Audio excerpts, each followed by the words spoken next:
Panama in the opening round of matches. There's been so much talk about the golden generation and the quality that's on show.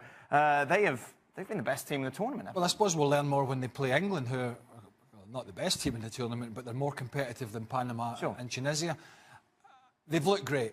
There's no doubt they are a super talented team. He's gone into it with a plan. He's had that plan from taking the job over. That's his three at the back. He's done it a lot over his career, Roberto Martinez. Hasn't always been defensively successful for him, but it's given him a platform to play the kind of football that he wants to play. They've got De Bruyne playing a little bit deeper. But the key here is when I'm not going to mention wing-backs because that's Robbo's job, is where Hazard and Mertens play off Lukaku. They're very difficult to pick up in those positions. They're very quick, they're very nimble, particularly Hazard. You saw, for those that saw the game today, that change of pace is incredible. And of course, Lukaku's off to this competition on fire. So, I mean, it's all going great for Belgium at the moment. Best team in the tournament? Yes, in terms of going forward, and we were talking to Hazard and Mertens, they come into positions that it's very difficult because the fullback's not quite sure whether to go in with, and one of the centre-halves isn't quite sure to come out with them. And that allows, and I will say it, their wing-backs, down one side. Got it. And on the left-hand side, wing-back, they can get as high up the field as they want, and they're causing major problems at the moment. And then you've got De Bruyne in central midfield with Witsel just sitting in behind him. It's a good formation they've got. They're fourth favourites at the moment, Ali. Who would you bet? If I gave you money, Belgium or Germany? I'm taking Germany. Still? I'm still taking Germany. They were dead. Seriously, they were dead. This is like Real Madrid in Champions League. They were dead. And they're still here. And they're still around. And they still have an opportunity to go first in their group. I just find that if, again, in a position in which you need to win a match, who do I trust? Right. And I trust Germany. There's historical evidence to this. There's no historical evidence for Belgium. Do you agree? All right. Who would you choose, Germany or Belgium, right now? Look at that. Well, I have to say, in the way Germany have defended, at the moment, I'll go with Belgium. If Belgium had a good day, I think they could take that German defence apart. I don't like where Germany are defensively at the moment. I go with Craig. I think Belgium would counter-attack Germany. That's all right. Far too easily. Yeah, he went for Ball's only been down. Only for a little while. But I I think, what, I mean, Lukaku could run off the back of those two centre-halves. The wide players would cause plenty of problems. I can only see Belgium being the top side. Just in general, the competition so far. I mean, Spain are not mathematically through, are they yet? Nope. Germany are not mathematically through. Argentina. Brazil have got to play Serbia, and they could still mathematically go out. Yep. Argentina have been a disaster so far. I mean, it's been brilliant. It has been excellent. And England are undefeated still, of course, looking to maintain that fine 100% start to the tournament as they take on Panama on Sunday. We saw Panama hold their own a little bit against Belgium. In the end, Belgium obviously too strong. Would we expect that sort of similar story? Similar story. Let's not kid ourselves. Panama being on the World Cup is a great story for Panama. It's something that I don't think they expected, but they earned their place. Sure. And they're in this dance. And that's it. Right. Because in terms of individual talent, in terms of team setup, they're not nearly as talented as a team like England. And so the only way that they can get something out of this game is that England helps them out somehow. Panama is going to sit behind the ball. They're going to try to be organized and hope that that's enough. But individually and as a team, they're not athletic enough. They're not talented enough. They can't quite keep up with players with the speed and ability of an English national team. It's going to be all about the collective. And even having said all of that, I don't think it's enough. Panama is here for the dance. Right. They'll enjoy for the time being, and then they'll go home. You've got England, who I wonder if Gareth Southgate is picking a team with the Belgium game in mind, possibly making some changes, not too many, but possible, thinking that they're going to get the job done. Whereas you've got Belgium, and kind of thinking that's going to be the big game as match day 3 to see who finishes top. You've got Belgium who've put the same 11 out the 2 games in a row. And I think if they were to play tomorrow, we would probably put the same 11 out again. Sure. Because he pretty much knows his best 11. I think there's a little tampering going on here with Gareth Southgate, with certain players in certain positions. So that game tomorrow might be a little fact-finding mission for him to see what the third game is. Let's bring in Sebastian Salazar and Hercules Gomez, shall we, to talk about the first game in that group, Mexico beating South Korea by 2-1. Boys, you're at the stadium. Deserved win for Mexico. You know what, Dan? Based on some of the analysis that I've heard come out of that studio, and I'm not going to name names, Craig Burley, but it seems like some of your guys are watching a little bit more golf than football. So I'm going to use a golf analogy to describe what Mexico did today. I think they proved they have more than just one club in their bag. Against Germany, they were not the protagonists. Germany had the lion's share of possession. Today, they had to take the game to South Korea, Herc. They did it. And any criticisms of this team, of this manager, for me, evaporated in the Rostov Heat this afternoon. Well, it evaporated after they beat Germany. I mean, you were anti-Osorio, and then all of a sudden, one good game against the defending World Cup champions, and you're on board again. Listen, what they did today was, like you said, they showed another side to them. They showed another club. Only one change. Again, it's 50 games, 50 different lineups. They had to dominate possession. They did. They had to be dangerous in the 1v1 situations. They did it. Carlos Vela had to be fundamental. He was. All that said, when they had the ball, everything was fine. When they didn't, South Korea, with their speed on the counter, showed how dangerous they were, and I think it's a warning sign for Mexico. Mexico hasn't won their first 2 games of a World Cup since 2002. In 2002, they won their group. It seems as though they're just one step away from doing that here in Russia. Whoa. Hey, tell me, one second, just a quick explanation. Please explain to me why I'm watching more golf than football. Because that's what you tweet. Right, boys. You said it. Let's talk about the mentality of this Mexican side, given that they were a Toni Kroos shot away from making it into the knockout stages. Now, despite the fact they've got these 2 wins, they need to get something against Sweden to guarantee a spot in the round of 16. Mentally, that's going to test them, surely. You know, it's an interesting question, Dan. I asked you this maybe about a half an hour ago. Does Mexico dare sit back and play for the tie against Sweden? You said it wasn't in their DNA to do it against Germany. I'm guessing you don't think it's in their DNA to do it here. I don't think they can. I think they have to keep their foot on the pedal, and they have to keep showing what they're all about, because when they've done that under Juan Carlos Osorio, they've played well. When they haven't, when they let teams come at them and they try to absorb, they break. They don't bend. This team breaks. They've shown a different mentality going forward. They must continue that. They have to avoid Brazil. I know Brazil's not playing well. I know Spain's not playing well. Germany hasn't been playing well. Same thing with France. But you don't want to meet any of these big teams going forward.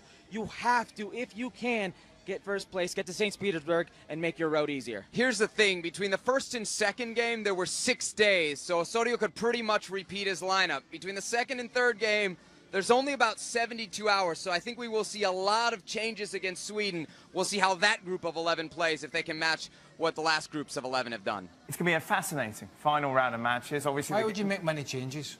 This is the big question, isn't it? Because Why would you make many changes? If you just won 2 games, you might need to make a couple of changes, but Germany are probably going to horse South Korea, who are not very good, and if Sweden beat you, Mexico, by 1-0, you're out. His extraordinary win against Sweden. Toni Kroos, very much the hero of the hour. His last-ditch strike, giving them all 3 points. Well, it was Toni Kroos that gave the ball away for the Sweden goal, and he said after it was my mistake, but he said, I won't repeat what he said, but guts. I've got guts for it. Look, I absolutely loved this. I think it's typical of the World Cup we've seen so far. We're getting a lot of drama, and this was as dramatical as they come. But it was Germany, and it wasn't Germany, because this was Germany who never give up, who fight to the end, who are never beaten, and they're just so professional, you think, but really, in the defending in the first 2 games, they haven't been. They were naive. Again today, and Jerome Boateng, before I even get to the red card or the second yellow, I thought Jerome Boateng today, his head was in the clouds. I've never seen a centre-half with such ill-discipline. Marauding down that right flank, marauding into midfield, giving the ball away, trying shots with his left foot from 30, 40 yards. I thought he was a disgrace, and that was before the red card. What do you make of the game overall, Robbo? Well, Craig just said about it. In the first half, Sweden scored their goal. Brilliant goal from Toivonen. Kroos gave the ball away and then didn't recover. Rudiger didn't get round on the cover either. They had a penalty that wasn't given, that should have been given, and they had a good header by Berg that was saved by Neuer. So that ill-discipline could have caused Germany a lot of problems. In the second half, I thought they made the right decision, bringing Gomez on, but they got into, and they overloaded the wide areas. They got cross after cross after crossing, but it wasn't the right sort of crosses that were coming into the box. Yes, you could say the first goal was a cutback and Royce hit it with his knee, but so many times they hit the first player. There were so many Swedish players in that penalty box. They had to, I thought, lift balls into the box so that then Gomez could win the balls in the air against the two centre-halves, which he did on only one occasion. I thought Timo Werner, once he was put out to the left-hand side, he continued to create problems for Sweden time and time again. He was dangerous throughout the course of the match. He's the one that draws the foul that eventually Toni Kroos puts in. But I got to take it from Sweden's perspective. You go up a man, there's an opportunity for you to take a chance to go forward and see if maybe you score a game winner. Maybe you are on the front foot. Maybe you're the one that has the initiative to go and score the game winner. Instead, they kept coming further and further and further back, allowing Germany to say, you know what, we have no choice but to go forward. Sweden got shy, got conservative, in a moment in which there was an opportunity for them to be aggressive. If you think you're going to back your way into the second phase of this tournament, and you're playing against Germany, if Germany's there for the taking, and you have been at times better than Germany, and certainly in that first half, then why don't you go and attack them? At the very least, if you're going to lose the ball, lose it on that side and force Germany to come back into your field and have to recover 100 meters to get to your goal. Instead, Sweden just allowed Germany to have the ball, and eventually the pressure broke through, and what a great free kick it was by Toni Kroos. I mean, let's be honest, everybody who wasn't a German fan was digging the German grave. And then they were ready to jump on it. They're done, they're finished. It's Spain from 2014, the world champions, capitulating. And Toni Kroos is a fabulous player, but he's bailed himself out with his mistakes. He's bailed Germany out, but I tell you what, he's bailed his coach out. Because his team selection, and it probably still will be, particularly in Germany, will be dragged over the coals. Just reminded, no Khedira, no Mesut Ozil. Khedira, fine, because Khedira looks as if he's carrying a rucksack in his back in the first game. But Sebastian Rudy, fine player, hasn't played much football. Gundogan has, on the bench. Julian Draxler, starting again. Poor in the first game, poor in this game, taken off. Then when the substitutes come on, no Ozil. But who's been arguably Germany's best player. To give him a bit of credit, who would have said Timo Werner would have done a good job out on the left-hand side? I've only ever seen him play through the middle, and he put Gomez, and I thought Timo Werner would play up front with him, and you just said it. Timo Werner went out to the left-hand side and suddenly looked like a winger that could go past his man every time. So you have to give him a little bit of credit. He got lots of things wrong, but he got that one right. Well, it wouldn't have mattered the jaw. How good team, and I agree, I thought Timo Werner was lively, and he got to the byline and he stretched him, but it wouldn't have mattered the jaw. What, in the last 45 seconds or a minute, if Kroos hadn't put that ball in the box. So Joachim Low, his team selection and tactics is going to be picked apart by the German media. And by the way, the huge bonus for him now is Jerome Boateng suspended. Right. Because that back line, Mexico took it apart, and I never thought Sweden would be able to create as many chances as they did with so little possession against the German side. I think that tells a story. Having said all that, though, now they're in a position where you beat South Korea and you're in. And you have an opportunity still to be first in the group, depending on what happens in the other game. But you have that opportunity in front of you. And so it just gives you an idea that they were out. It was done. It was game over. See you later. And now they're still alive and very much. Both Colombia and Poland losing to Japan and Senegal respectively. So it's now Colombia against Poland facing off in what is really a final for these teams. Yes, and I felt sorry for Colombia because they had a player sent off after 3 or 4 minutes, Carlos Sanchez, which changed the whole game plan. If it had been 11 against 11, there's no question for me that Colombia were the better side against Japan. They'd have won the game quite comfortably. Even with 10 men, they dominated large periods of the game. So I would say Colombia, going into this game against Poland, are still the favourites, because when we saw Poland play, Zielinski, a midfield player, I think is a very good player, didn't dominate the game as much as he should have done. Krygowiak with the back pass, and he didn't dominate the game either. And you look at the front two, Lewandowski and Milik, as a partnership, it should be a good partnership. It didn't happen for them. Poland look a bit tired to me. A lot of the guys have been around the Polish national team for a long time, which sometimes can be good if you have enough youthfulness in there, if I can get that out. You know what I mean? Young blood. You get some youngsters around you with some energy, but I don't think they've got enough good ones of that, and I just thought they looked a bit flat. Didn't defend particularly well. Krygowiak played quite well, but he's not got the legs anymore. He came off a bad season at West Brom. He's sort of over the hill, and that's kind of where Poland are. So I would be shocked, barring an ill discipline from Colombia, if they didn't get the 3 points. The South Americans haven't exactly set the world on fire so far. are you looking at me? Well, because you're South American. yeah. Let me tell you, Venezuela hasn't set the world on fire in the World Cup ever. No, that's true. Look, I just think that Carlos Sanchez will be the guy that everybody's pointing the finger at and say, you know, well, the red card, you didn't give Colombia a chance. Well, he was put in that position because Davinson Sanchez was the one losing the ball. Right. And over the course of the match, Davinson Sanchez had all sorts of issues. TUN center back who did not have a good game. He has to improve. But more so than anything, Colombia is such a different team when James Rodriguez is right. When he's playing well, it feels like the rest of the team feeds off of it. When he has the freedom to move about, it gives the freedom also to Cuadrado to get down the right-hand side. It allows then Radamel Falcao to make the runs in behind. There is a freedom to Colombia when James Rodriguez is playing well that allows them to be a better team. We'll see if he plays well. If he does, Colombia will win this game. Does he play alongside Quintero, or does Quintero come out the side? I think Quintero comes out the side. James Rodriguez will play that role. I think he was brought into the game so that he could join Radamel Falcao in the first game. But I just don't think... I think James Rodriguez is a better version of Quintero, but I don't think they play together. Extra time. Robbo's on his way. 2-week holiday? No, not a 2-week holiday. I'm going to be commentating on several games around the world, mainly in America. But you're going back to London to do this? Yes, I am. You had a lovely time? I'll be back on the 6th. 6th of July? Yeah, 6th of July, and then I'm covering for this man for the latest. He needs a break. His arms need a break. I'm going to wing-backs. Wing-backs. There's plenty of wing-backs in MLS, let me tell you. Oh, there you are. Wing-back frenzy. This one, he goes like that. He can go past people as quickly as that. None of you gave Nigeria a chance against Iceland except Xhaka. Again, you're not giving Nigeria a chance against Argentina. What have you seen from Argentina, or what have they done that caused this, or are you just all going along with the Messi fandom? This must be a Nigeria fan, I would imagine. When did we not give Nigeria a chance? Anybody who plays Argentina right now has a chance. Anybody. And certainly Nigeria, they have a chance. All we are saying is that Argentina now has an opportunity that they didn't think they were going to have. Thanks to Nigeria, by the way. Why do you hate Nigeria? I don't hate Nigeria. I said before the tournament they've got some good midfield players. Anazi, who I thought would play, isn't playing. They've got some really good players. Musa up. I mean, they've got one or two players that can go. Moses down one side of the field. I don't think they've played as well as I expected them to play. When's that flight? Bring it forward. They've got some good players. Bring it forward. Can Belgium win the World Cup? Yes, they can. Yeah. They can. I think they're a very good side. I think they've got great talent going forward. We haven't seen them tested defensively. If they can do that part of the game against maybe England, and then we see them in latter stages, they've got every chance to win the World Cup.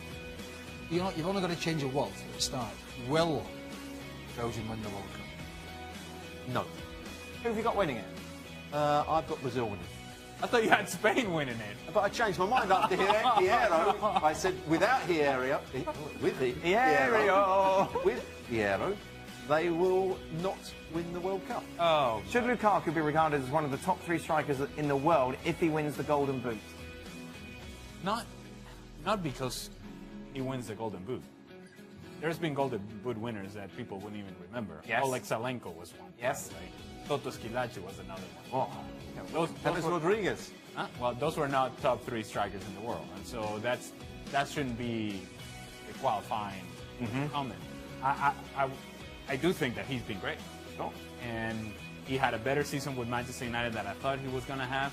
He continues to improve, and some of the goals that he has scored in this World Cup, a little filth, little technical ability. He's shown a bit of love for a Manchester United player, because when I went away on holiday, Barbados, a lot of people. Another holiday. A lot of people came up to me and said that you were anti-Manchester United. No, none at all. Lukaku! When I went on holiday to Barbados. Where did you go, Skegness? Yorkshire. There you It are. wasn't a holiday, it was a golfing trip. That's a holiday. Call that a working holiday. What were you working on? Chipping, putting. I was working on my consumption. So far in this World Cup, who do you think has the best goal? There's been some beauties, haven't There there? have been some beauties. What about the Martins volley? That was a decent one. Martin, the Modric goal was good. Modric goal. We saw one today. Son. The Modric outside the box curled Korea. Against against Argentina. Musa goal. Yeah. The Coutinho goal was good. Yes. Coutinho, I would say Coutinho match day 1. I like Dries Mertens. Yes. Yeah, Dries Mertens volley. Yeah. Whitey's been higher the finish. Why have you not? Why I wouldn't know anything about it. Why has nobody said Ronaldo? Because you just hate Ronaldo. Oh, the free kick, yeah. Would it have been Messi? You just said Messi. You just had to do There's it. some great. I mean, there's some great goals, and I bet you in the next few games there'll be some great games and great goals, won't there? But we won't have anyone to talk about. Oh, we'll bring somebody else in that wants to be here. Well, yeah, I can't believe it. Not the one that is having another vacation. Yeah. Yet another vacation. Huh? Well, Marcus coming No, back. not a vacation. I'm going to work, as I said, on MLS. He told, did Maka go? he told us you were going to water your garden. And where's the garden? No, night time it's commentary. During the day, water the garden. Because if my missus hasn't watered the garden, You got the, I'm very have you unhappy. not got that the wrong way round? MLS is in the night. How long does it take you to water your garden? Not very long. How long, Robbo? Have you got? An hour and 20 minutes. Imagine that, hour and 20 minutes. Have you just done it with a watering can? You walking around with a watering can on the grass? Oh, no, I won't. Hey, how many wingbacks do you have water in The the lucky garden? thing here, in America, you have all those irrigation Imagine systems, Robert, but don't his you? missus is In putting the, England, we don't have that. putting the sprinklers and that out. He's like, no. No, You've got you it bring this the something wrong else. way because you need to put. Let me tell you, those sprinklers will be out tonight before I get home. Wow. You'll be desperate to get that green again. You've got them the wrong way because if you put the two out the way, they can really get forward with the water that way. What they do These going two that way, though. these two will cover them back. Robbo, it's been lovely. Have a lovely flight back. Thank you very much. Enjoy yourself. Enjoyed it immensely. You're coming back. I am, yeah. Well, at the moment. That's it.